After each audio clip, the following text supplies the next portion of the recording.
Good evening, everyone. It is Monday, April 15th. It is 6:30. It's time to begin our Liquor Control Commission hearing. Please stand for the pledge. I pledge allegiance to the flag of the United States of America and to the republic for which it stands, one nation, under God, indivisible, with liberty and justice for all. Brady, roll call, please. Commissioner Raffato, Here. Commissioner Kruger, Present. Commissioner Lang. Here. Commissioner Vito. Here. Commissioner Papantos. Present. Commissioner Vogel. Here. Chairperson Horker. Here. You have before you the minutes of the March 4th meeting. I need a motion for their approval. So moved. Commissioner Papantos, second. Second. Commissioner Lang, roll call, please. Commissioner Papantos. Yes. Commissioner Vito. Yes. Commissioner Lang. Yes. Commissioner Kruger. Yes. Commissioner Raffato. Yes. Commissioner Vogel. Yes. Chairperson Horker. Yes, you also have before you the minutes of the March 18th meeting. I need a motion for their approval. So moved. Commissioner Vogel, second. Second. Commissioner Raffato, roll call. Commissioner Papantos. Yes. Commissioner Vito. Yes. Commissioner Lang. Yes. Commissioner Kruger. Yes. Commissioner Raffato. Yes. Commissioner Vogel. Yes. Chairperson Horker. Yes, any citizens' concerns? Not today. Okey-doke, that brings us into the meat of the meeting.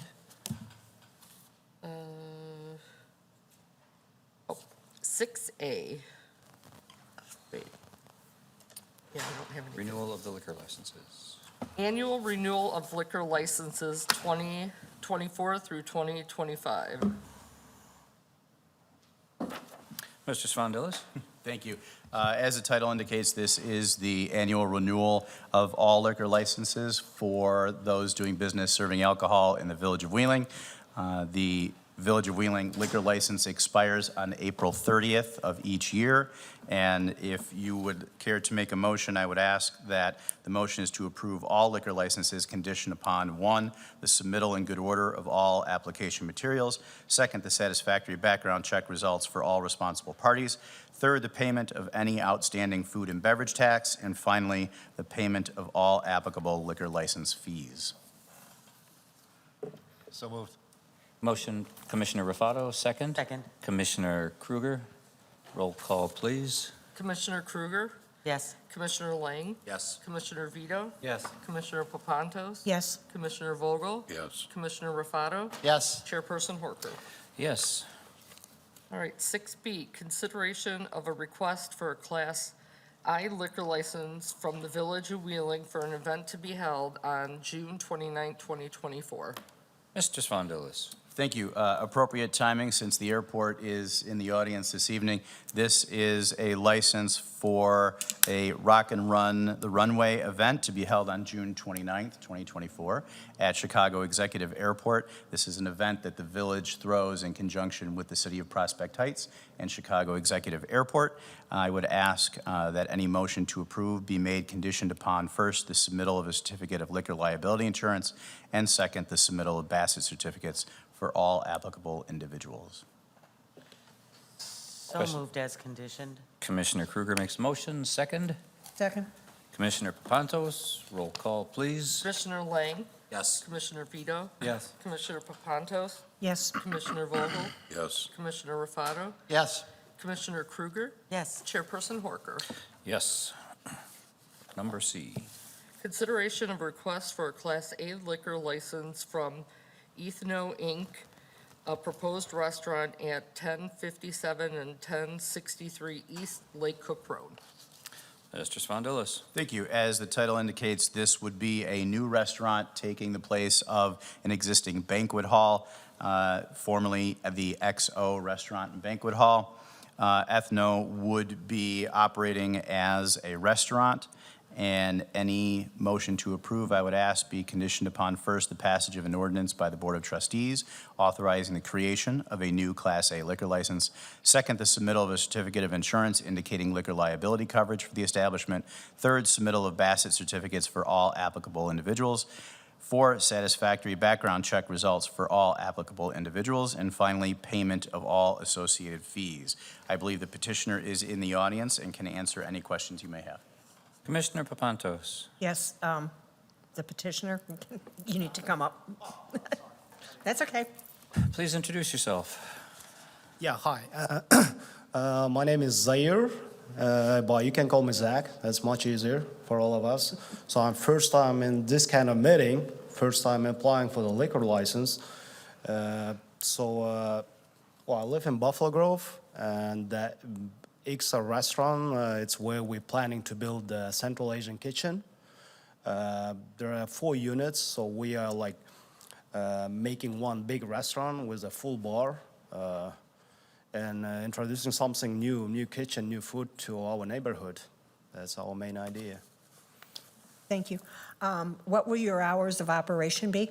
That's from Monday till Thursday, that's 11 a.m. till 10 p.m. And Friday, Saturday, 11 a.m. till midnight. Will you be open Sunday? Including Sunday, just regular like 11 a.m. till 10 p.m. Only Friday, Saturdays till midnight. Till midnight, thank you. And for staff, has XO forfeited their license, or are they closed down yet? I don't know about that, but they already have a liquor license, I Right. guess, which She was will expire asking soon. staff. I just need, Hold on. Oh, I'm believe, sorry. unless Mr. Becker or Mr. Clicker, if you know, I believe they're still open. they're still currently. open? I believe that to be correct as well. When do you plan to open? So we start construction from May, so we're waiting on permits right now, and we'll be planning to open from June. Great, thank you. Trustee Papantos, they being XO are not currently listed on the renewal list. So that transition would happen then after May 1st. Thank you. Thank you. Any other questions or comments? If there are And none, welcome to Wheeling. be you looking for a motion to approve? So moved. Give the motion to Commissioner Papantos, second to Commissioner Vogel. Roll call, please. Commissioner Vito? Yes. Commissioner Papantos? Yes. Commissioner Vogel? Yes. Commissioner Raffato? Yes. Commissioner Kruger? Yes. Commissioner Lang? Yes. Chairperson Horker? Yes, congratulations, sir. Welcome to the town. Thank you. I believe that concludes all the meeting for the Liquor Control Commission for the evening. That being the case, I need a motion to adjourn. So moved. Commissioner Second. Kruger, second Commissioner Raffato. All in favor? Aye. Aye. I would like to call to order the regular meeting of April 15th for the Village of Wheeling. Hold, please. And now I should slow down just a little. I'm getting there. Luca, am I better in the microphone now? I still have my little message that says speak into the microphone. Are we good? Yep, we're good. Roll call, please. Wait, I'd like a motion to, Oh, yeah. oh, I don't need a motion. Eventually I'll figure it out. Roll call, please. Trustee Raffato? Here. Trustee Kruger? Present. Trustee Lang? Here. Trustee Vito? Here. Trustee Papantos? Present. Trustee Vito? Here again. Trustee Vogel, sorry, Yes. and President Horker. Yep, still here. You have before you the minutes of the regular meeting of March 18th. I need a motion for their approval. So moved. Second. Trustee Papantos, second. Trustee Raffato, roll call, please. Trustee Kruger? Yes. Trustee Lang? Yes. Trustee Vito? Yes. Trustee Papantos? Yes. Trustee Vogel? Yes. Trustee Raffato? Yes. President Horker. Yes. Changes to the agenda? There are no changes this evening. Clerk Brady. Proclamations. All right. Donate Life Month, April 2024. Whereas National Donate Life Month was established by Donate Life America and its partnering organizations in 2003 and is observed in April each year. And whereas one of the most meaningful gifts that a human being can bestow upon another is the gift of life through organ, eye, and tissue donation. And whereas more than 100,000 children and adults await life-saving transplants, of which more than 4,000 are in Illinois. And whereas an average of 20 lives are lost every day due to the lack of organs available for transplantation because every 10 minutes another name is added to the national transplant waiting list. And whereas according to the national research conducted by Donate Life America, more than 90% of Americans support donation, but only 60% are registered as donors. And whereas the decision to become an organ donor can save up to 8 lives, and tissue donations can enhance the lives of many more.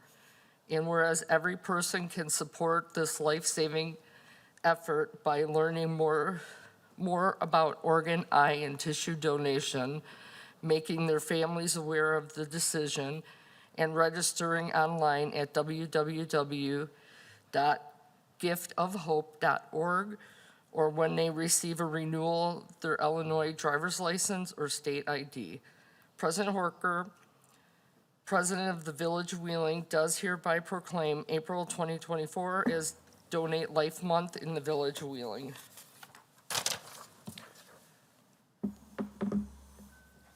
They should be here. Is anyone here from Donate Life? They wanted to, but anyway, Okay. number 2.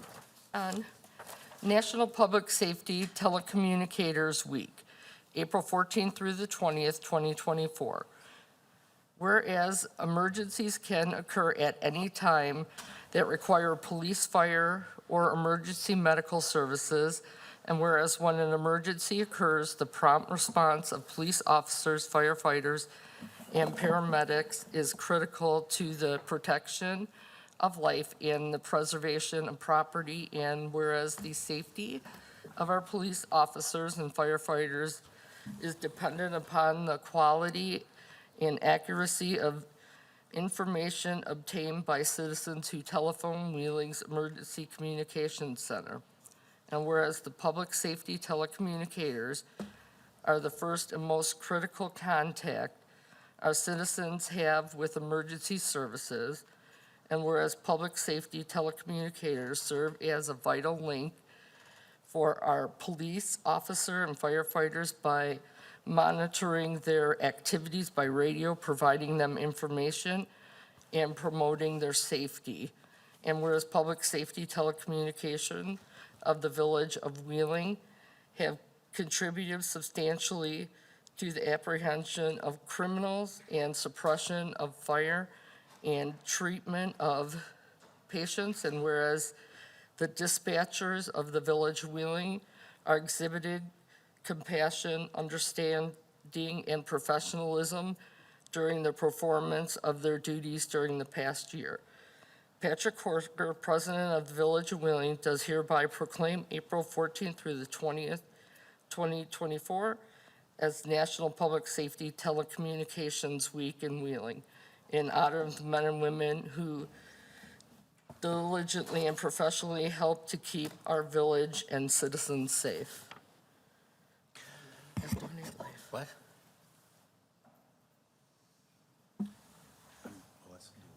Yeah, okay. I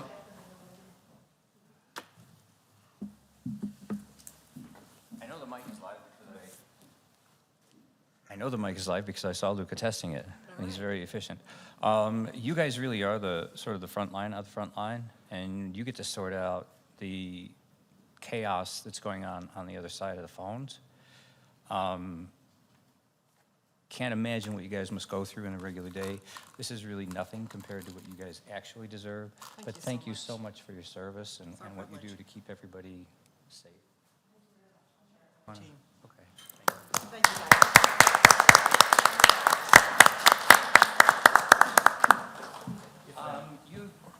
You, ladies and gentlemen who just came in, you're from Donate Life? Yeah, you're from Gift of Hope. Gift of Hope? Donate Life?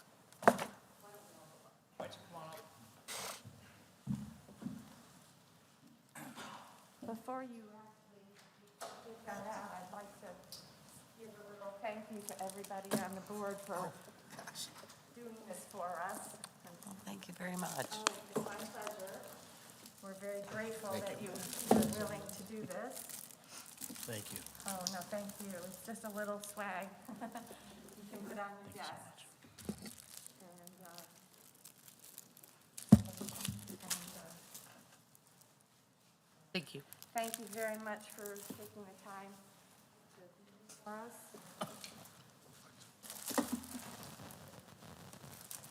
Thank you. If I give someone, to someone, Thank you. Lisa, would they be able to get it to her? Yep. We'll pass it down to John. Okay. Yeah, John. Lisa? That's very kind, thank you. And some pennies for the Oh, office. okay, thank you. So much for Now, we were running sort of quick this evening, so.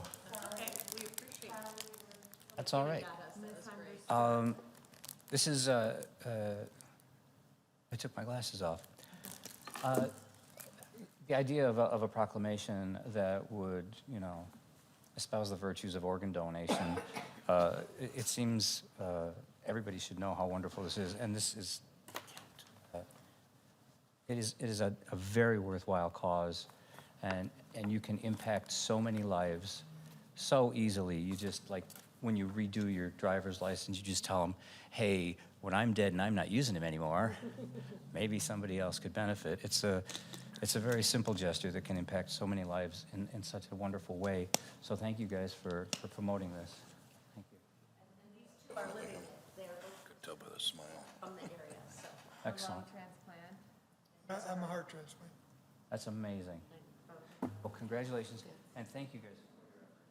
Very nice.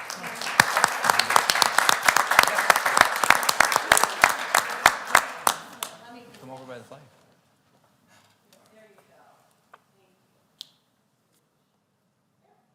Thank you so very, very much. Clerk Brady. Okay. National Volunteer Week, April 21st through the 27th, 2024. Whereas the Village of Wheeling is proud of its volunteers who not only serve the community with pride and commitment, but also help to make sure that the community is a great place to live, work, and raise a family. And whereas the entire community can inspire, equip, and mobilize people to take action that changes the world. And whereas volunteers can connect with local community service opportunities through hundreds of community service organizations. And whereas individuals and communities are at the center of the social change, discovering their power to make a difference. And whereas during this week, all over the nation, service projects will be performed and volunteers recognized for their commitment to serve. And whereas the giving of oneself is service to another, empower both the giver and the recipient. And whereas experience teaches us that government by itself cannot solve all of our nation's social problems. And whereas our country's volunteers force of over 63 million is a great treasure. And whereas volunteers are vital to our future as a caring and productive community and nation. Patrick Horker, President of the Village of Wheeling, does hereby proclaim April 21st through the 27th as National Volunteer Week in Wheeling and urges fellow citizens to volunteer in their respective communities, since by volunteering and recognizing those who serve, we can come together to make a difference.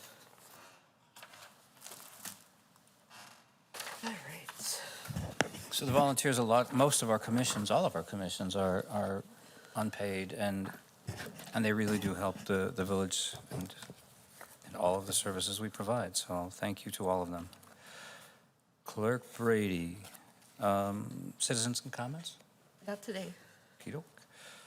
Consent agenda, No staff, okay. no staff reports. Got it. Consent agenda. All items listed on the consent agenda are considered to be routine by the village board and will be enacted by one motion. There will be no separate discussion of these items unless a board member or citizen so requests, in which event the item will be removed from the general order of business and considered after all other agenda items. 11A, resolution establishing compensation plan of the Village of Wheeling for the period of May 1st, 2024 through April 30th, 2025. 11B, resolution approving a professional service agreement with Strand Associates, Inc. for the Wheeling Frontage Road Water Main. 11C, resolution accepting a bid and approving a not-to-exceed contract in the amount of $158,540.56 with National Power Roading Corp. for the 2024 sanitary sewer lining project. 11D, resolution approving a one-year renewal contract with Schroeder Asphalt Services, Inc. for the 2024 asphalt patching program in the amount not to exceed $40,000. 11E, resolution accepting a bid and approving a not-to-exceed contract with Patriot Maintenance, Inc. for the amount of $95,753 for the Public Works Entrance Improvement Project. 11F, resolution approving change order number 1 and final in the amount of $10,524.30 for a reduction to the final contract amount with Ganzino Sewer and Water, Inc. from $277,010 to $266,485.70 for the Northgate Parkway and Dundee Road Storm Sewer Project. 11G, resolution approving change order number 2 in the amount of $9,904 to the contract with Rush Truck Center and Lindco Equipment for the purchase of one 2.5-ton single-axle dump truck with snow plow, wing plow, and salt spreader with electronic liquid pre-wet in the total amount of $233,798. 11H, resolution accepting and approving a publicity bid contract with Crown Industries Ltd. for underground storage tank replacement at South Station in the amount of $167,650 for fiscal year 2024. 11I, resolution approving a one-year contract with Schroeder and Schroeder, Inc. for the 2024 sidewalk replacement program in the amount of $124,815.50. 11J, resolution authorizing the village manager to waive a portion of the 2024 through 2025 video gaming terminal fees for Philip Carpenter Post 66 ANVET Building Corporation, a non-for-profit entity. Do we have any questions or comments? If there are none, I would be looking for a motion to approve. So moved. Trustee Papantos, second. Second. Trustee Kruger, roll call, please. Trustee Lang, Yes. trustee Vito, Yes. trustee Papantos. Yes. Trustee Vogel, Yes. trustee Rafato. Trustee Kruger, Yes. President Horker. Yes, new business. All right, 13A, resolution approving the fiscal year 2025 budget for Chicago Executive Airport. Mr. Miller, you're up. Thank you, President Hooker. It's a pleasure to be here on such a nice evening. Just wanted to hand it off to Jason here, but I wanted to say thank you. I think we've had a great year. The airport is healthy. We have our 5K and our run coming up here soon with the rock event at night. We have more runners now established at this point than any period in time, so it's continuing with its success. So we're looking forward to that. As you've seen from some of the news clippings, we have Sky Harbor coming in as a new tenant, so things are moving forward. We have all 3 members of our board from the Wheeling side here tonight, so thank you for your commitment, not only to us as staff, but to the village. So I'll hand it off to Jason. I just want to say thank you, and we'll both be here for questions. Thank you, Executive Director Miller. Let's start with the present. Oops, sorry.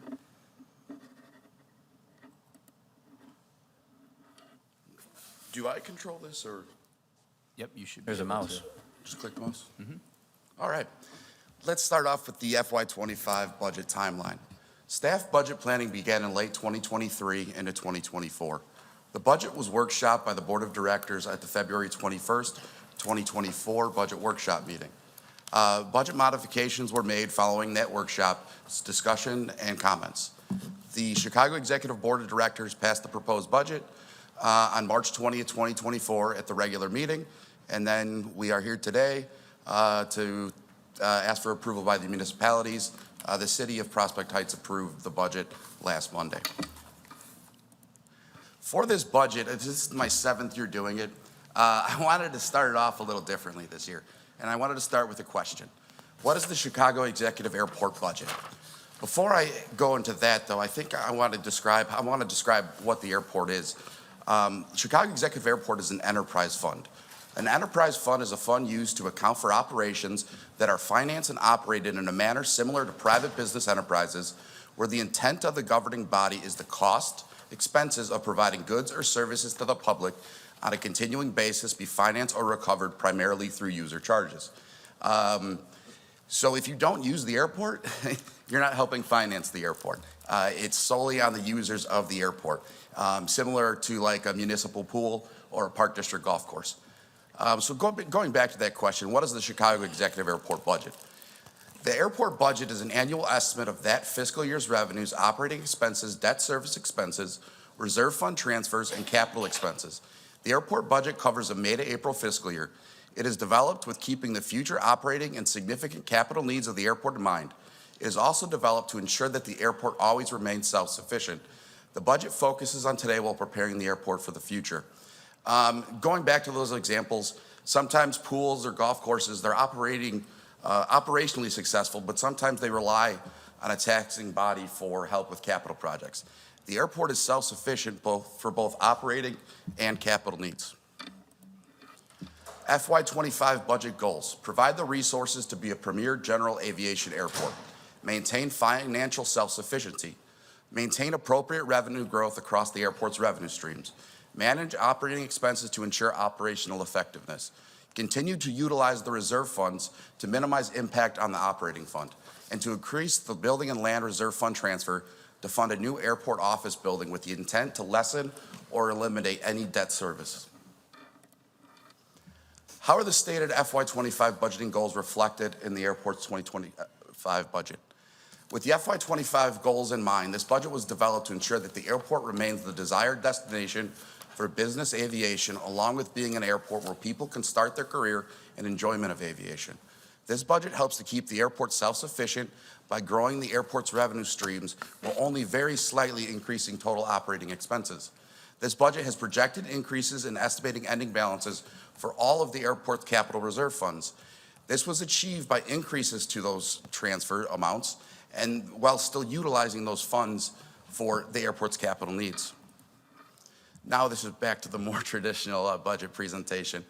The FY25 budgeted net income after reserve fund transfers is a loss of $465,142.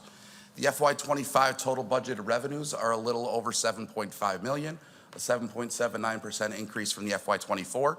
And that growth is across, the revenue stream growth is driven by long-term leases, increases to the fuel flowage fees, increases to U.S. Customs Service fees, and other fee increases.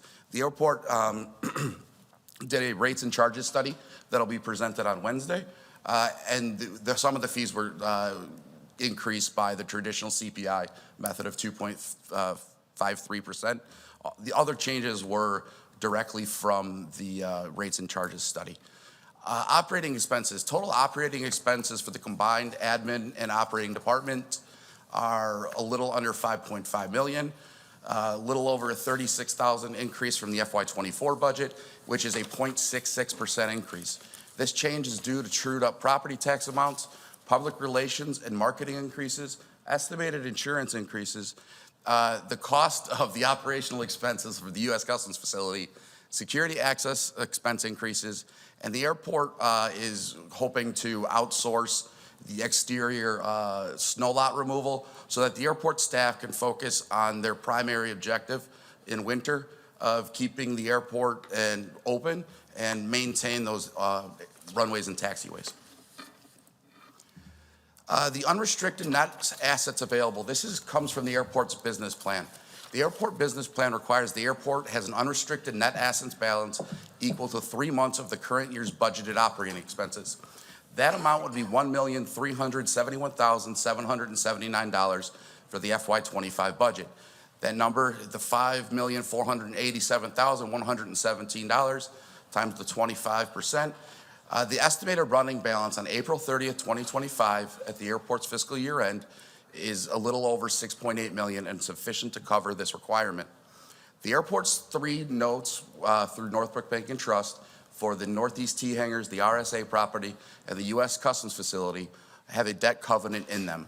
That debt covenant requires the airport to maintain a cash balance worth of 180 days of budgeted operating expenses. In FY25, that amount would be $2,705,976. You arrive at that number by the $5,487,117 budgeted for the operating expenses times 180 days divided by 365 days. Again, the estimated running balance on April 30th, 2025 of a little over 6.8 million is sufficient to cover that requirement. Let's briefly touch on the reserve funds. Sewer reserve funds have a projected starting balance of 567,000 and projected to end a little under 600,000. This is the only sub-reserve fund that is based off of fees. So the airport charges tenants stormwater and sanitary sewer fees. Those charges go directly into this fund to work on maintaining the airport's sewer systems. The other 3 funds are all transfers from the airport's operating fund. So we have the Vehicle and Equipment Reserve Fund. It has a projected starting balance of a little over 800,000 and an estimated ending balance of $829,203. We are still able to grow this fund. However, we are also utilizing this fund for the purchase of a new large snow plow that has a tank on it for the liquid de-icer that is critical to keeping the airport open in the winter. And then another pickup truck. And we've seen price increases all over the course of all this equipment over the past few years. The next fund is the Building and Land Reserve Fund, a projected balance starting at a little over 1.1 million with an estimated ending balance of $2,425,691. The airport wants to grow this fund. Like we touched on it earlier, the airport would like to construct a new airport facility with minimizing and hopefully eliminating any debt. The newest fund is the Capital Repair and Demo Fund with a projected starting balance of a little over 511,000 and a projected ending balance of a little over 655,000. There is one potential demolition project in the FY25 fiscal year budget. Self-funded capital projects, capital improvements, facilities, 110,000, fencing, gates, and landscaping of 15,000, continuous security improvements and access fee control of 115,000, and the annual pavement repairs of 225,000. Capital outlay office equipment of 20,000, vehicle equipment repairs of 36,000. This is not for purchasing new equipment. That is solely from that prior reserve fund. This is to maintain the life and service time of our current stow fleet equipment. As you can imagine, these large trucks are very expensive to fix anything on them. So it's quite costly. Shop equipment expense of 45,000 and other capital outlay of just under 170,000. And there's no budgeted capital construction in this FY25 budget.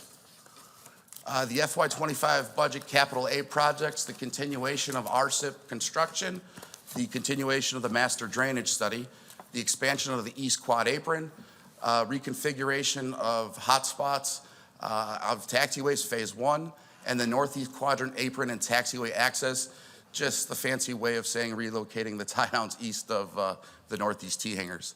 The total budgeted capital A project expenses is a little over 18 million, with the airport's local share of a little over 1.1 million. These projects come from the airport's Transportation Improvement Program, the TIPS, which was passed by the Airport Board of Directors by Resolution 23-039, and it covers federal fiscal years 2025 through 2029. TIPS is a document created with input by the airport, the FAA, and the Illinois Department of Transportation Division of Aeronautics, IDA. And then at that point, we turn it over to you for questions and comments. Trustee Papantos. You'd be disappointed if I didn't have anything to say, wouldn't you? Thank you very much. Over the years, it's appeared to me, and I want to say at least the last 5 years, if not more, that your expenses come way under budget and your revenues actually over. And I can understand the revenues, that it's hard to budget because of the amount of grants and co-payments that you receive, that it's kind of hard to predict. But on the expenses, I'd really like to see something a little bit closer. I know we aim for 2% and normally are at 1% of our budget, and we fall into that range very carefully. It leads to my question of, because of this type of budgeting, you end up with a decent surplus. Do you have a policy of where that surplus money goes to, or is it just, we've got some extra here? Currently, the excess goes into the operating fund to help booster that. There is talk or potential to increase the transfers to the reserve fund, especially for that land and building fund for that new building. It's something that we'll be evaluating over the course of this fiscal year. I mean, it would make sense that you have a strict policy that if we have a surplus, when we run a surplus, we, specifically say it's going to, certain funds that we know would probably need it more. Yeah, and I would just add to that, we have several projects, and part of my job's going after aviation grants. But a few that Jason mentioned would be the building, which can range anywhere from $10 to $20 million, depending on the community center that we would build potentially there, and some of the partners that we're working with as well. EMAS, which is the engineering material arresting system on both ends of the runway. Each one of those beds are about $7 million. Our team did a assessment on them this last year, and they came out good, but there's a replacement potentially coming in the next 5 to 7 years. So we're currently working with the airport district's office to add that as a potential replacement for AIP, the same as we do with RSIP. Right now, it's not eligible. So some of those projects we're actively working on to get grants for, but the reality is, with even the funds we have on hand, we're limited on what we can do, right? We're limited on demo we can do. We're limited on the amount of construction we can do. So right now, as we're assessing, I understand completely the point. But when we look at the total collective budget, there are a lot of projects that it would be nice to fund. We just don't have the money to do it. So as we try to figure out where to put the exact dollars, like Jason talked about, there's the reserve funds, which is board directive. And so we've talked about increasing potentially those line items. But a couple of the bigger ones, not taking on debt, like our new building potentially, and things that are happening on the engineering materials systems. Those are where we're fixated on trying to get grants or try to get things eligible. But one of the things that we had heard when I first came here, this is, I think, third year for me, is, the airport should never be a burden to the communities in which it resides. And thankfully, we aren't. And we do have a healthy fund balance. If I had $100 million, I would find things to do with the same as I'm sure Wheeling would as well. And so I understood, and Jason and I have been talking about ways to make that look, where we can put that funds to make it look like it has a purpose. Because the reality is, as I just verbally named, we have a ton of purposes for the money. So the point is well understood, and we'll take that back and talk about ways to use those funds on paper to show where they're going. But the reality is we need every dollar we have to help with our capital improvements. And operating wise, we're very successful, but capital, we have to plan out far. The same with RSIP. As you know, we've worked very hard to get, the RSIP program back up and running. But as you know, we have to flow all that money up front. And then we get reimbursed. And I'm assuming our schedule with the FAA will be better now with reimbursement, but that's always a question mark, especially as Congress can't really complete a resolution for us for FAA funding. So, Or many resolutions. yeah, I think all of us are hopeful, but point well understood. Speaking of debt, I noticed in the memorandum, and thank you, it was very complete, that there's no prepayment penalties. So would the airport benefit by prepaying some of the debt? Or is it That was pretty a much a wash? conversation. The interest rates on the debt's currently 3.75%. So if we went out for it now, it's going to be much higher. Right. So we haven't paid it off early, but it's a possibility. But with where interest rates are right now, we haven't gone down that route. And talking about a new administration building, what type of timeline are you looking at? So right now, what we're doing with CMT, we're working on a couple parcels of land right there at the base of the tower.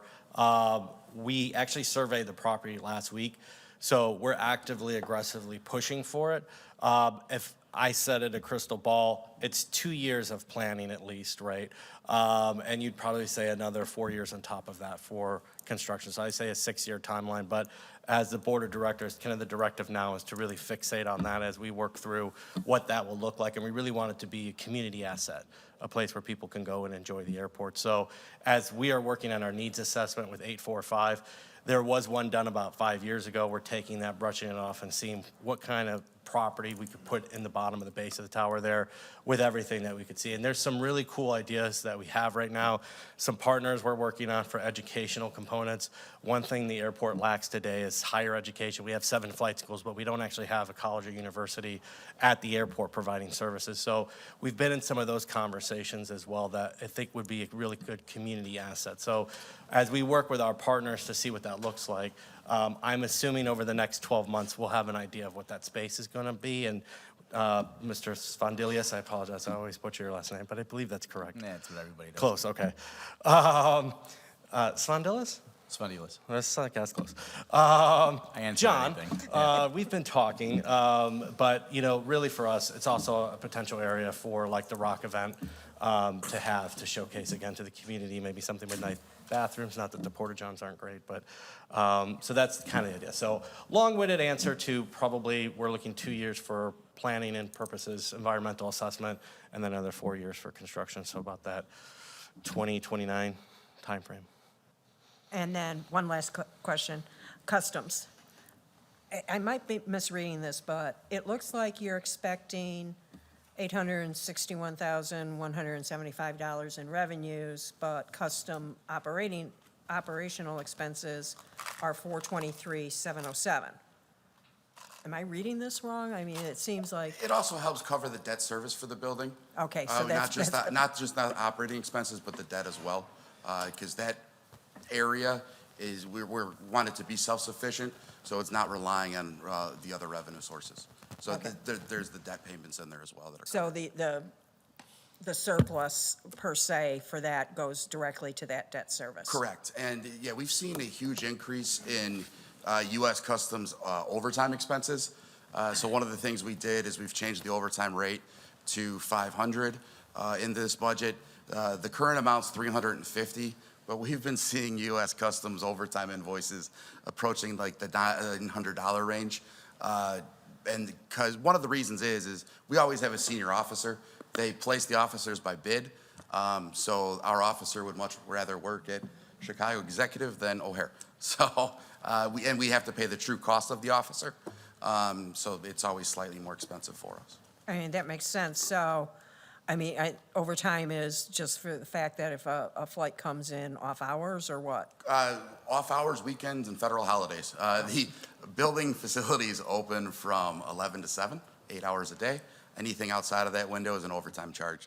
And they have a unique formula on how to how they calculate it. It includes how long they haven't been in, since they haven't been in the building, and whatnot. So it's a unique structure. And the other thing with overtime invoices is that for every overtime operation, they put one invoice in one envelope, and they don't allow you to pay electronically. It's only through check. So as airports, we're working together through the systems in DC and utilizing the airport organizations to try to fix that, because right now. To move it into doesn't- the yeah. 21st Yes, century, exactly. or Right. Well, and to add to that, a customs officer, there's a rule, law actually, that they can't make more money than a sitting U.S. senator. So each year, we usually hit that point where then we have to bring officers for overtime in from O'Hara. To then Jason's point, it just depends on how much that officer is actually making. I know it's a weird rule, but it is a rule. And so we have to deal with that as well. thank you. Thank you, trustee Papantos. Trustee Kruger? Thank you, Mr. President. Thank you, gentlemen, for coming. It's that time of year again, right? My question is probably along with your response to trustee Papantos on the surplus and what to do with it. The overage that is anticipated in unrestricted net assets available projected for 2025 is like 1.37 million. My first question about that is, do you invest that money? Currently, the airport has its main operating account with Wintrust through Northbrook Bank and Trust. That money is invested. It's in a sweep account, so every day this sweep is made back to the interest bearing account. And we're currently sitting, I should know this, I just updated it, at I think a little over 5% on it. The airport in March brought in a little over $41,000 in interest on its funds. Very And good. yeah, and we've talked about potential CDs later on, but that interest that we're getting on that sweep account right now is pretty good. Not bad, So- yeah. I guess when I read unrestricted net assets, it falls into that line of, there's a bucket of money that's not allocated somewhere, so perhaps there's some way to, in the next budget, to sort of, allocate that expense someplace, or at least let the corporate authorities know, what you intend to do with the surplus. Like trustee Papantos brought up, we have policies. Perhaps there's just a question of a policy that says that if we have X amount in a bucket, that we intend to do this for the, take this much. But I feel better about having things allocated somewhere instead of just large buckets of cash, laying around doing all the list of things that you intend to do. I'd rather see that list kind of gel a little bit more. So that's it. Thank you. Thank you, trustee Kruger. Any other questions or comments? When does the golf course open? Where the tie downs were? I don't know. We have looked at some very intriguing putt-putt courses out of their airports, so put a giant clown out there. Well, you mentioned golf course, so great job, Jason. Thank you. If there are no other questions or comments, I believe we need a motion to approve the budget as is. So moved. Trustee Vogel, second trustee Rafato. Roll call, please. Trustee Vito? Yes. Trustee Papantos? Yes. Trustee Vogel? Yes. Trustee Rufato? Yes. Trustee Kruger? Yes. Trustee Lang? Yes. President Horker? Yes. See you guys. Number B.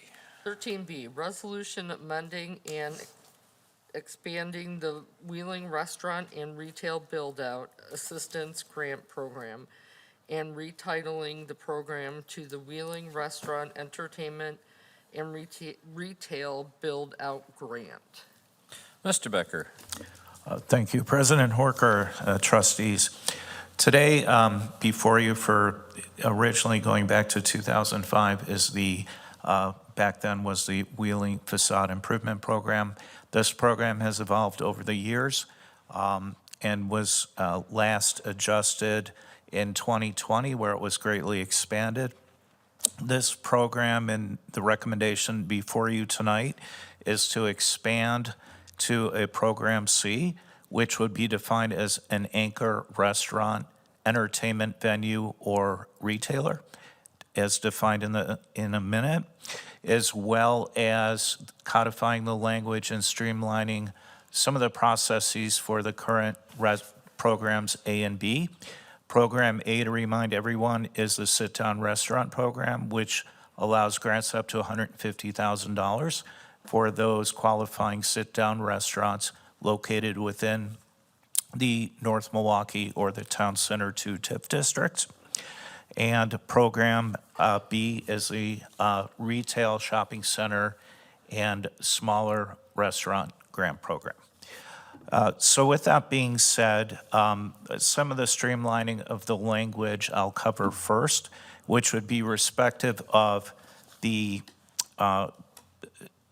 modifying of the programs to just call themselves grants. So recommending programs A and B be coordinated as such to the sit-down restaurant grant. And then for Program A, for Program B, the food and beverage, retail, and shopping center grant.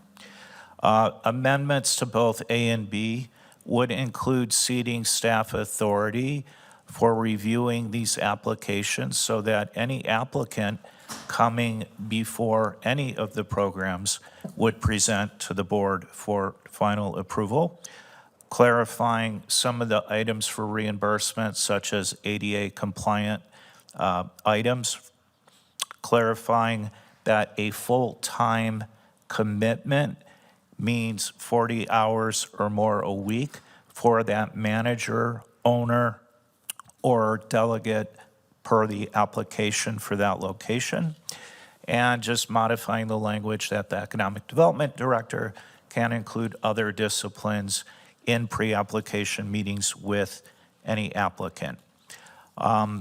Clarifying in the sit-down program, the language of 4,000 square feet as qualifying for a sit-down restaurant with a full-service bar is 4,000 square feet of gross leasable area, not including any outdoor space.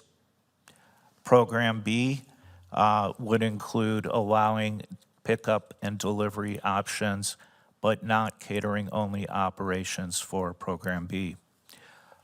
Program C, as I mentioned, is really the nuts and bolts of what's recommended tonight, and that's to expand for anchor restaurants being defined as 6,000 square feet or larger, entertainment venues of 15,000 square feet or larger, to include full-service bars, entertainment from axe throwing, pinball, all sorts of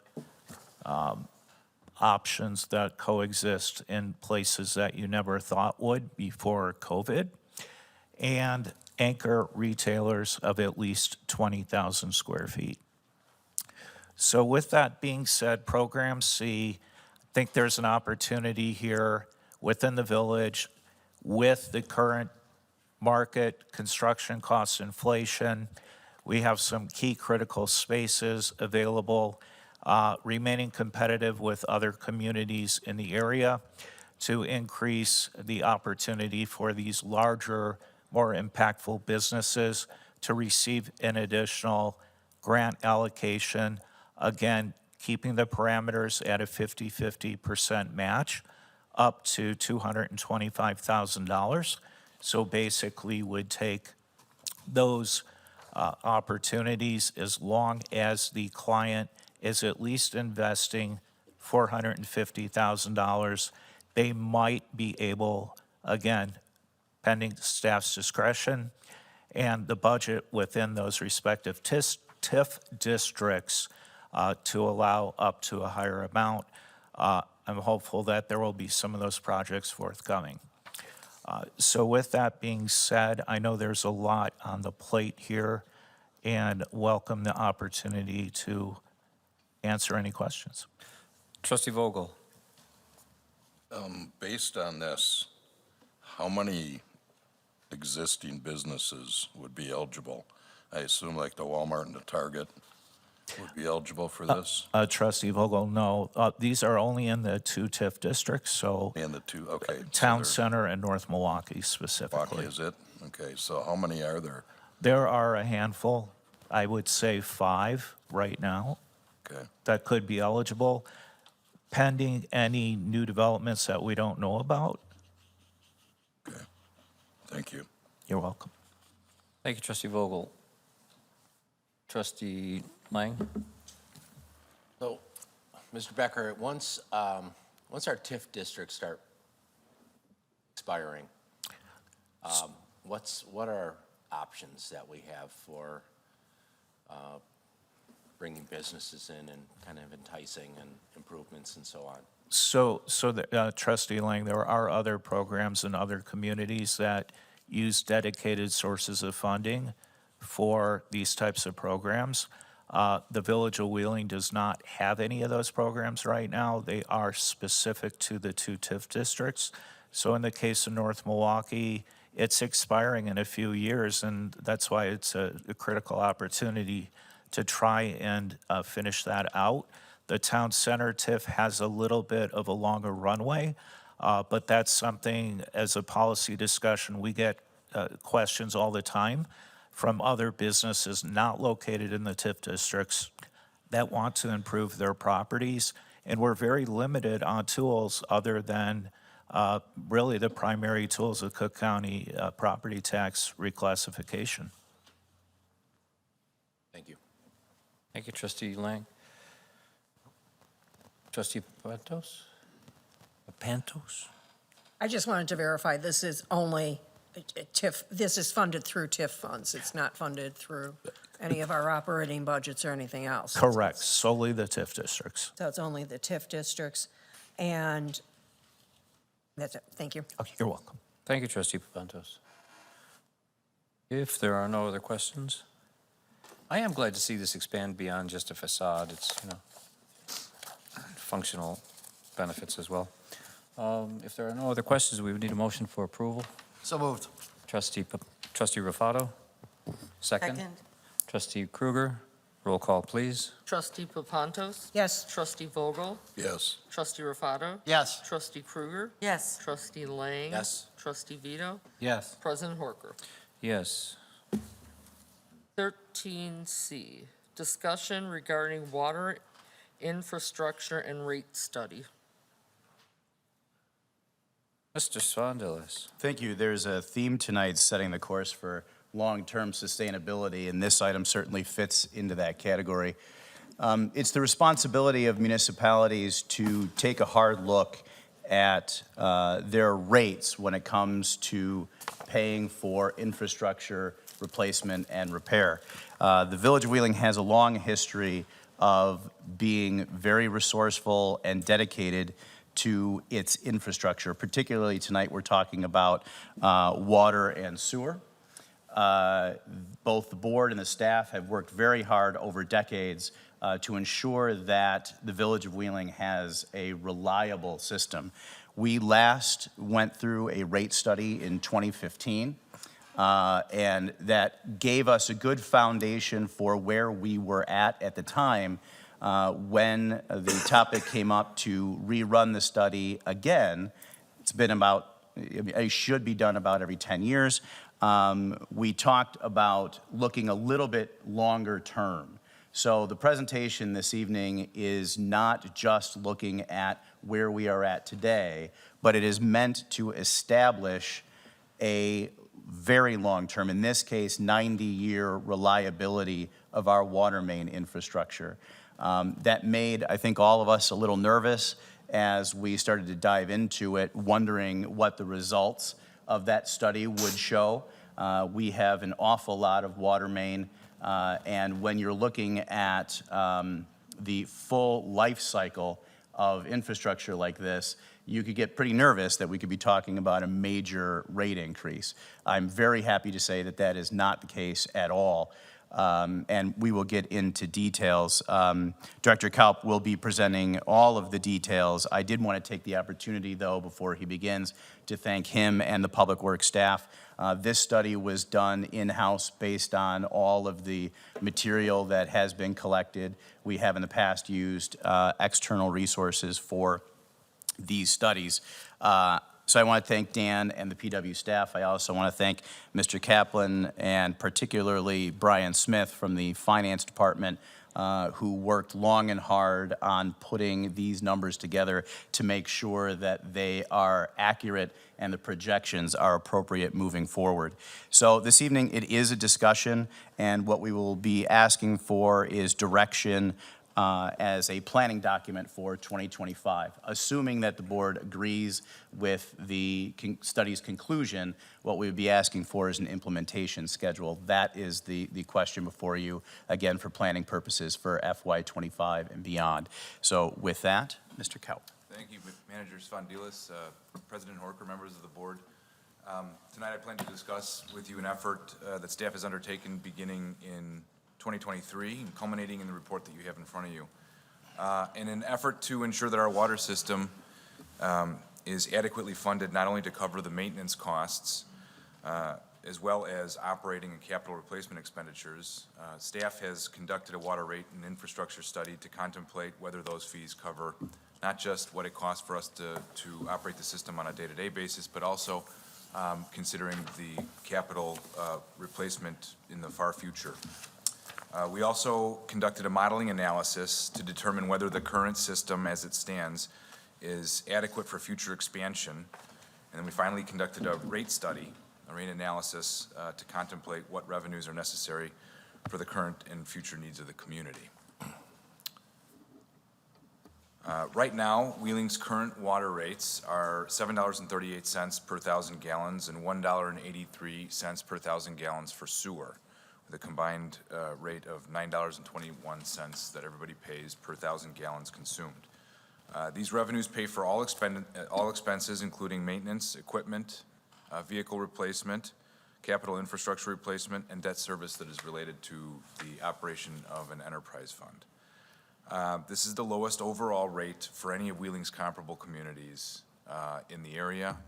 These include communities that purchase water from a provider, not communities that create their own water, produce their own water.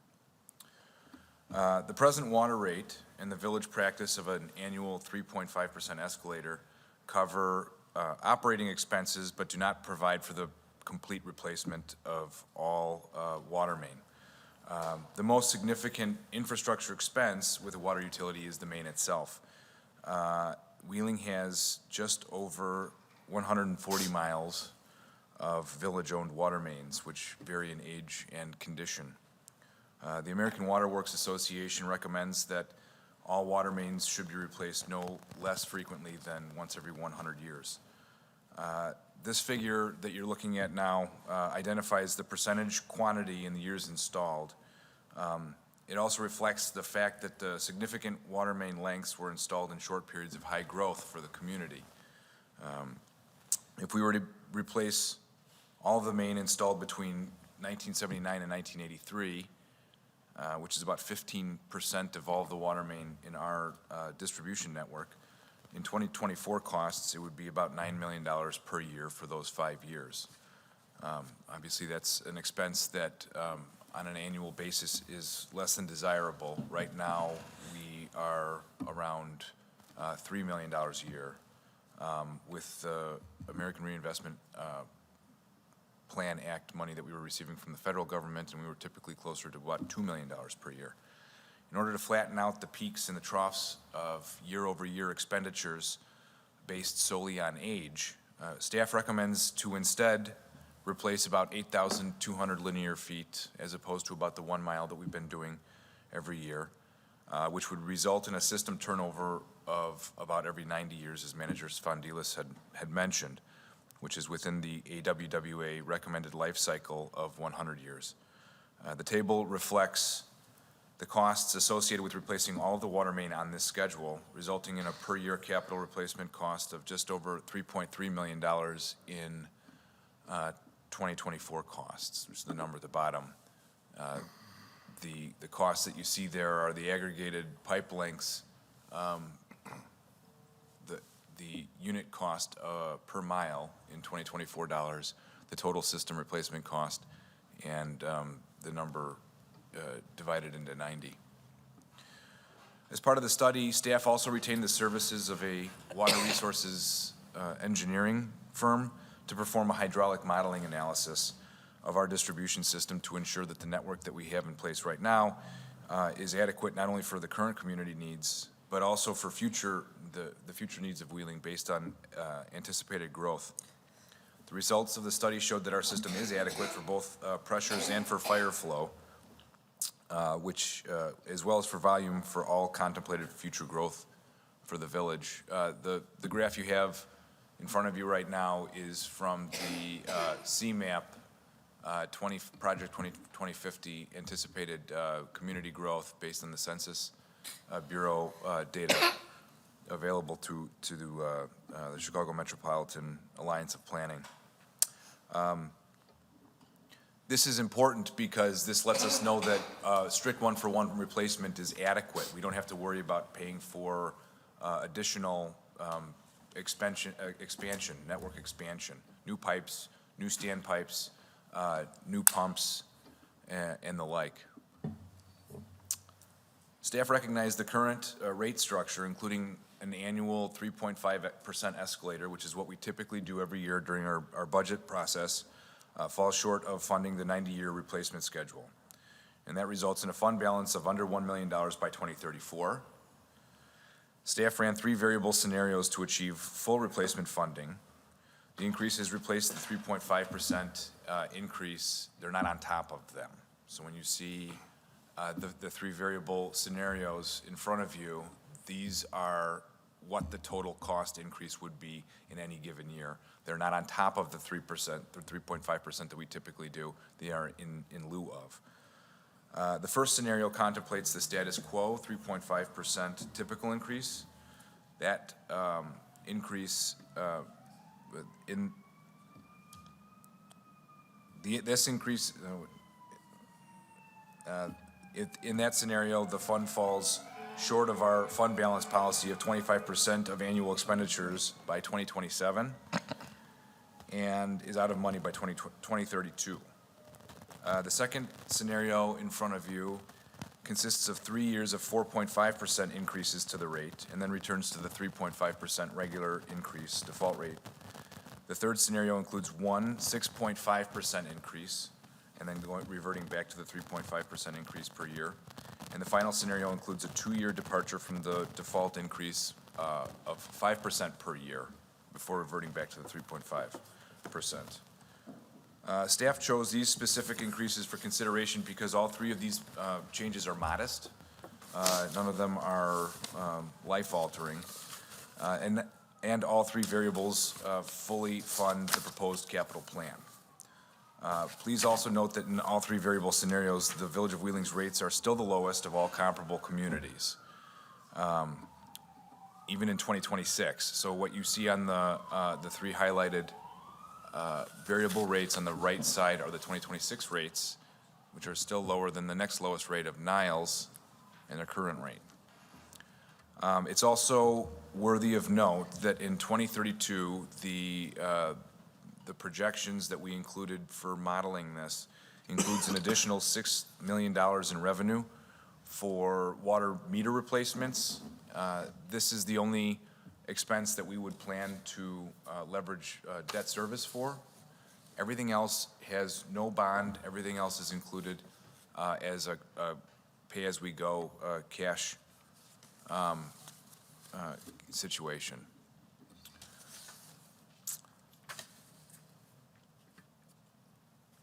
All 3 scenarios for the proposed rate are higher increases that afford the village the resources to fully fund the staff recommended capital replacement plan. And interestingly, all 3 scenarios also result in the exact same rate by 2027. The benefit of front-loading the increase with a one-time 6.5% increase instead of the other 2 options is that the fund balance remains the highest of all three scenarios. And therefore, based on that, staff is recommending a rate increase of 6.5% over the current rate in 2025, and then a reversion back to the status quo annual increase of 3.5%. This recommendation will result in the Village of Wheeling continuing the tradition of having one of the lowest rates in the area, and in this case, the lowest rate for any community that purchases water from a source provider, while at the same time ensuring the financial resources to fully fund are required and necessary ongoing maintenance and replacement costs for the entire utility. And this plan also ensures comprehensive stewardship of the water infrastructure that will be here long after any of us are still working with the village. What this results in a dollars and cents perspective is if we were to look at what a normal rate increase would be from 2024 to 2025 of 3.5%, it would be $1.61 and per month, and I went too far. Let me bring that one back up again.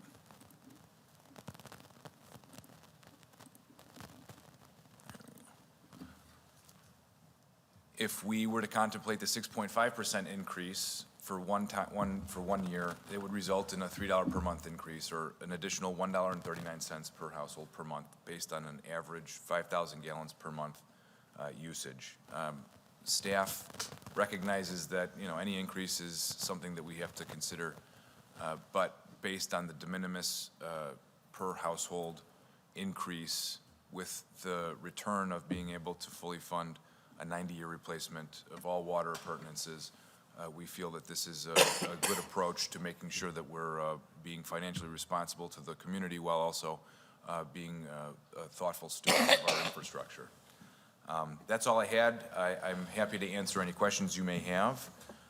We're not voting on anything tonight. This is really for discussion and for the purpose of looking forward to how we want to advance this in the 2025 budget process. Thank you, Mr. Kaup. I have Trustee Lang and then Trustee Rufato on this side. Okay. Trustee Lang? So, as always, ever since growing up in this town, we've always taken care of our infrastructure in this town. It's something that I heard back when I was a kid, that how much Wheeling cares about the infrastructure. And it's nice to see that for our future residents, 90 years from now, we're doing the same thing. We're taking care of the future as well. So it's great to see this plan. Even greater to see increases in other towns that we don't have to experience here. We're keeping that water rate down to a pretty reasonable amount. Other towns are not so lucky, but that's how they manage it. We're just doing a better job at it, I guess. I had a question about, and it's not exactly on this study, but it is involving the water group that John is with. Water Commission? Yes, and so are we still, is there still talk about a second straw to Lake Michigan? Yes, there are straws to accomplish two goals. One is redundancy, which would be a second straw. The other is very similar to this conversation, is recognizing that that pipe is coming up on 40 years old, and should there be a main break, since there's a single source, what would we do? So yes, those studies are ongoing. It will be several years before there's a real answer to that question. Before we get there, we need to solidify our contract with our water provider. But the answer is yes. And should, that brought up another question then, should something happen to that, our water source, we have a redundancy in our system right now where we can still pump water, is that out of our wells, is that correct? On a limited short-term basis, yes. But by law, our provider has an obligation to provide us water, as is laid out in our agreement with the village or the city of Evanston. Can I add to that? So we have obviously our towers, so we have capacity, we have storage capacity. As Director Kalb said, we have the ability to pump, but on a limited basis. But one of the goals of the commission is also to have interconnectability. So the system is connected to each municipality's neighbor's system, meaning, so it's Wheeling, Arlington Heights, Buffalo Grove, and Palatine. So there are agreements with Mount Prospect, there are agreements with all of the communities that abut any of the commission communities, so that we could draw water from them, and that water can come back to any of us. So if we have an issue locally, we can be fed through the commission, through other towns, through our interconnections. If the commission loses water, we can also draw water from our neighbors, because that's a separate straw. Obviously, it would be on a limited basis, but we have the ability to keep water running. Great. Fair enough, Dan? Yes. Thank you. Thank you, Trustee Lang. Trustee Rufato, then we've got Trustee Papp and Vogel. Thank you. Dan, could you go back to the slide that I think you had a rate per 5,000, just to, on, it's probably that.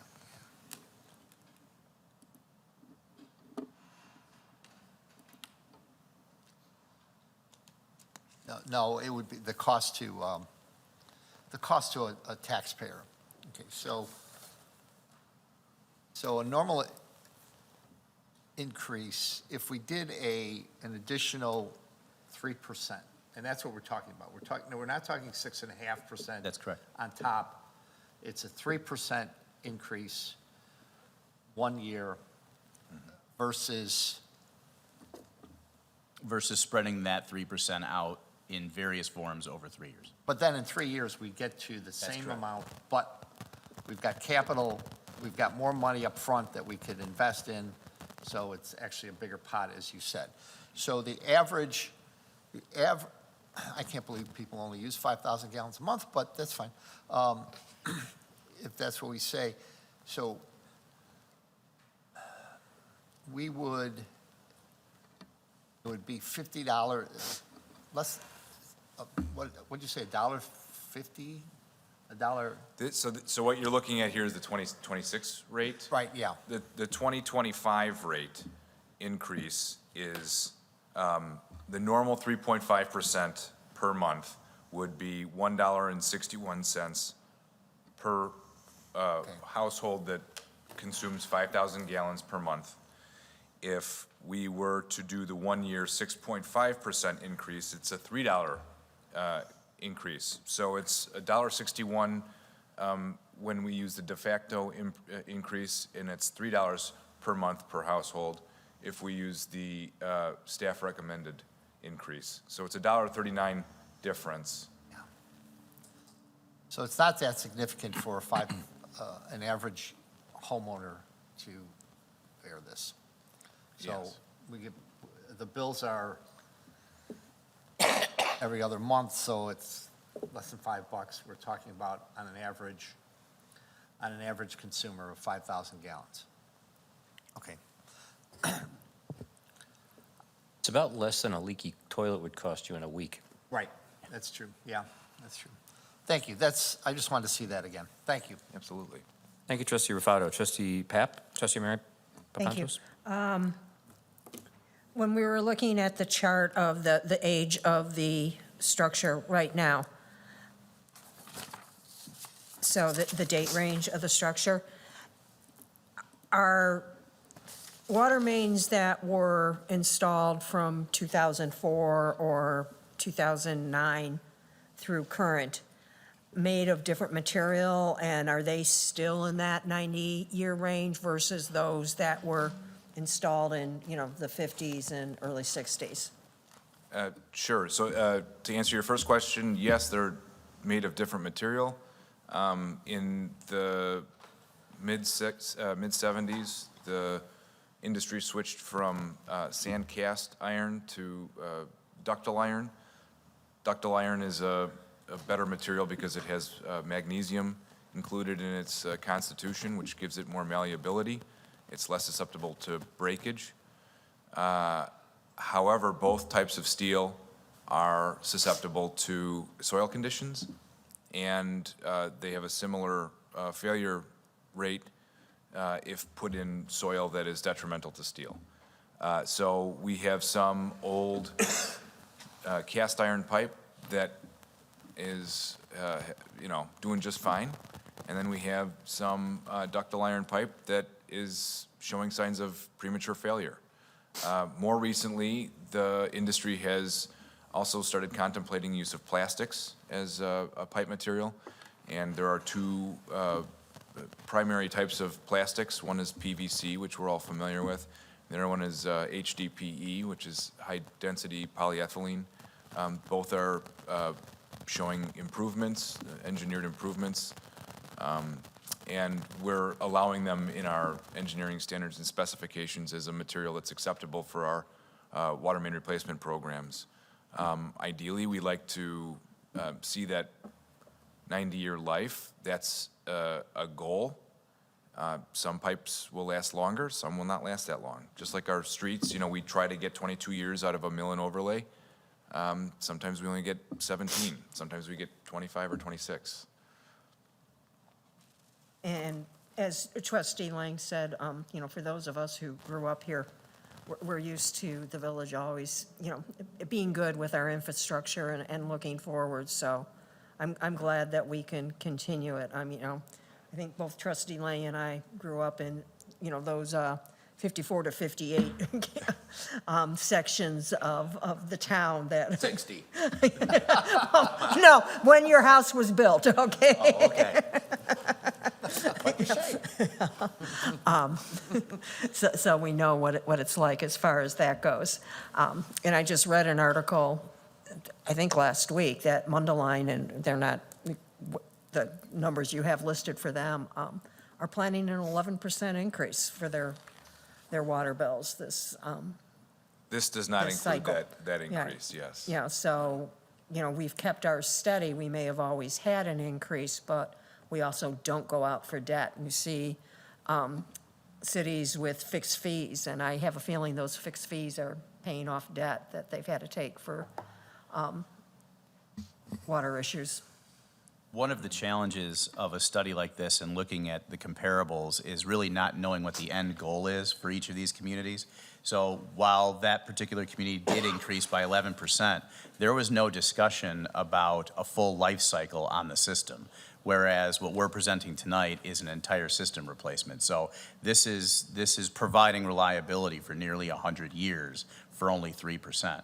I think this is a gold medal for the Village of Wheeling. I agree. Thank you. Trustee Papantos, thank you. Trustee Vogel? Yeah, coming from a different perspective, based on the diminishing water usage that we've heard about in the last few years, if that continues, would we be better off adding a fixed fee rather than a rate increase to guarantee we have the money? I don't know how much water usage is going to go down, but it seems like it's been going down every year for the last 5-6 years. The concept of a fixed fee for all infrastructure where you see diminished use for one reason or another is something that a lot of governments are considering. You see it with municipal fuel tax and state fuel taxes for electric vehicles because they're not collecting what the impact, the vehicles that are impacting the roads are not paying their fair share. To that end, those types of fees are they make sense from a policy perspective.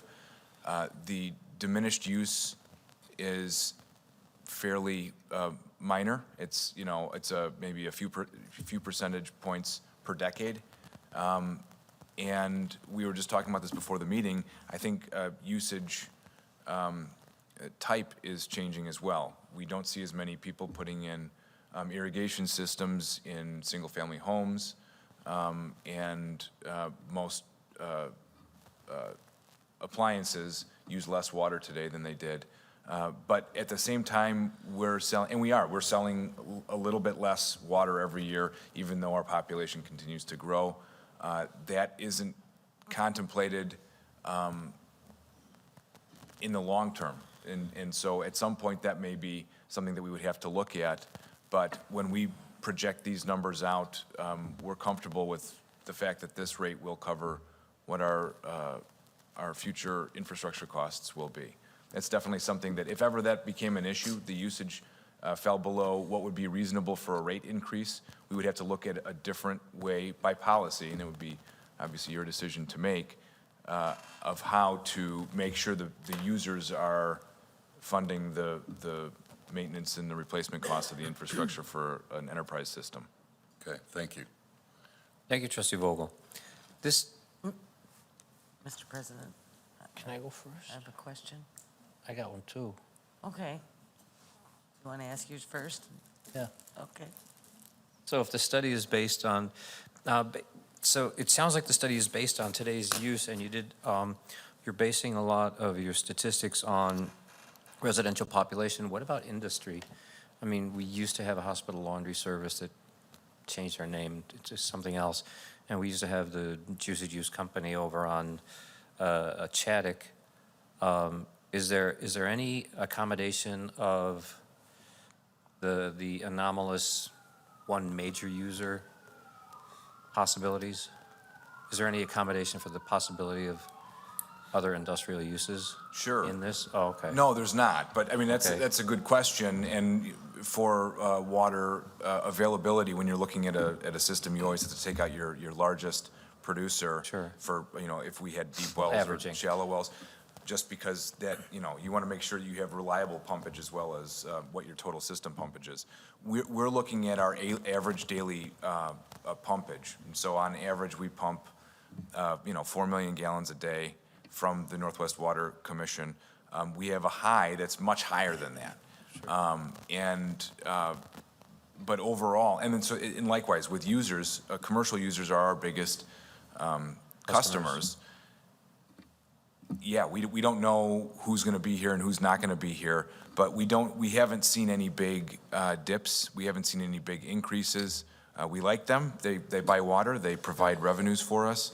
But we did not factor. But I guess by the same token, if the average residential use is diminishing, there is automatically building up a cushion for that type of possibility, I suppose. We can pump much more. We don't really have a limit. The state recently changed the manner in which we calculate our allocation from Lake Michigan, but we've been assured that we should not feel constrained from a development perspective, that we have all of the ability in the world to continue to. They want to make sure we keep as many people as possible? Well, they wanted to make sure that we were calculating more accurately our demand rather than building in a cushion. And so we used to have a much larger allocation, and they've really tightened up the parameters of those. But that really is for the sake of environmentally understanding what impact each user has on the lake. Okay. on the available water for the region. And this concerned a lot of municipalities when this rule first came down, because we looked at it and said, wait a minute, there's no margin here. What happens if we grow? What happens if we have a big, if Coca-Cola decides to locate in Wheeling? We've been assured that isn't a concern. And so Evanston has a capacity for production. The Northwest Water Commission certainly has a vast margin, a vast increment that they could increase the amount of water that they could pump to us. That's not a concern of ours. Okay. Thank you. Trustee Krueger. Can I add to the answer? John has to talk first. Well, no, not to. it's I okay. want to add to the answer for both Trustee Vogel's question and yours. I think we do have to look at the impact of industry and residential growth.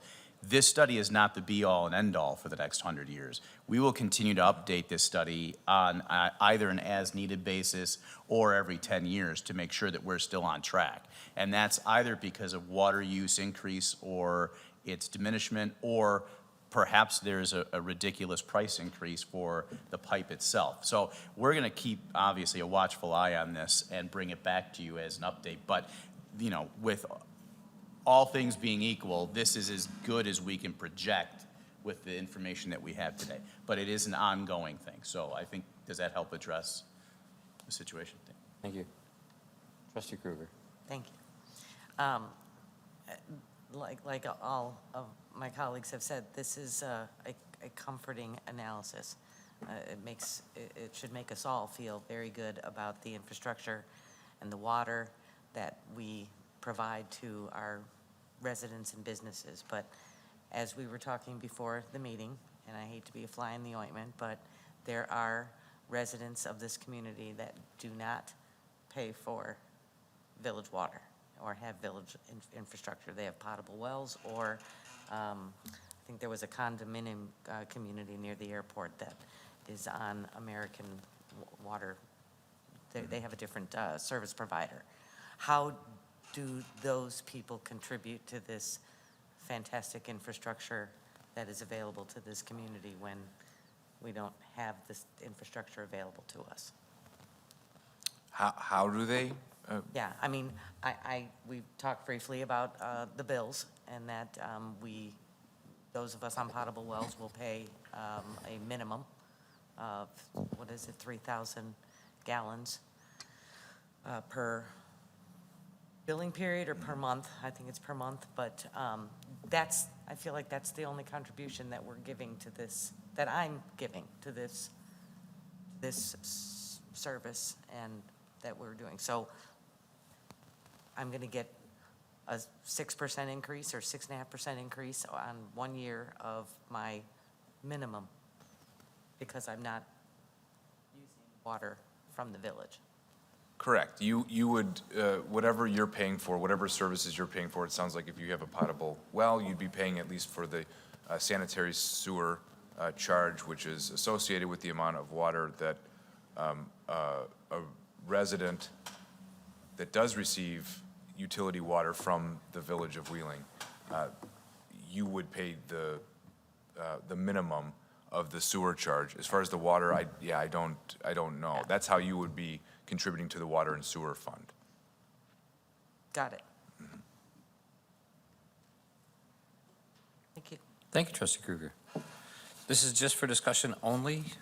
Well, we would like to seek direction if there's concurrence for the increase as presented as to how the board would like to implement it. Staff's recommendation is to front-load it so that we can capitalize on the compounding. But there are three options before you. So option one, please, you're going to say them, or you're going to say them more clearly than I would. Option three is just the 6% now and then 3.5. Right? Can we reverse it, if you don't mind? Can we reverse it to just say, because it sounded like there already was concurrence, so I don't want to make things more confusing. So staff's recommendation is to add the 3% in 2025. So if you would ask that question first. If the answer is no, then we could go through the other two. Add the 3% on top of the regular 3. Correct. So the water rate is asking for a 3% increase. Our practice has been for an annual 3.5. So yes, the first option would be a total of 6.5% increase. All right. And I'll go first because I can. I think that would, well, and so nobody else has to be one way or another. I think that would be the most responsible way to go. Trustee Rufato? I would like to see it spread out over the 3 years. So make it softer landing for everybody. I know it's minimal, but we hit them up every year with increases, and I'd like to see it spread out over the 3 years. Okay. Trustee Vogel? I go with the 6.5 up front. Trustee Kruger? I'll front load the 6.5. Trustee Papantos? 6.5, 1 year. Trustee Lang? Same. 6.5? Yes. Yes. Trustee Vito? 6.5. Trustee Rufato? Nice sentiment, didn't make it. Well, it's democracy. It is. Is that sufficient direction? That absolutely is. Thank you. We will include that as part of the 2025 budget presentation. Thank you. I wanted to say, to reiterate what Manager Svandila said, thank you very much to Brian Smith. He did almost all of the back-end math to pull this together. It wouldn't have happened without him, so thank you, Brian. You know, this is really nice work, you guys. Normally, we're lucky if we can create some sort of impact on the next 2 or 4 years. I mean, it's not very many pages, but this has a lot of long-term implications for the better of the village. Thank you guys very much. Official communications. Nobody, everyone, hi, Trustee Kruger? Yes, thank you. I just wanted to give a shout out to all of our telecommunicators, both here in Wheeling and at Red Center, for National Public Safety Telecommunicators Week. Very few people do what they do. When a caller is in crisis and having the worst possible day of their lives, they probably don't even recognize that the dispatcher that they're talking to is trained to be the calmest voice that they need at that moment. I truly believe that they are the first responders. And I believe, and I was looking it up, trying to during the meeting, that Illinois Senate Bill 3127, which was passed in January of 2023, actually recognized dispatchers as first responders. So bully for Illinois for that. So anyway, I think Chief Salela and I are going to go treat the Red Center folks to some treats on Friday, I think. So anyway, thanks for all that they do. Thank you, Trustee Kruger. If there is nothing else, we do still have the bills to pay for March 28th through April 10th of 2024. I need a motion for their approval. So moved. Trustee Papantos, second. Second. Trustee Vogel. Roll call, please. Trustee Kruger? Yes. Trustee Rufato? Yes. Trustee Vogel? Yes. Trustee Papantos? Yes. Trustee Vito? Yes. Trustee Lang? Yes. President Horker? Yes, we have no executive session this evening. That concludes our business. I need a motion to adjourn. So moved. Trustee Second. Rufato, second. Trustee Kruger, all in favor, say aye. Aye. Good night, everyone. Thank you.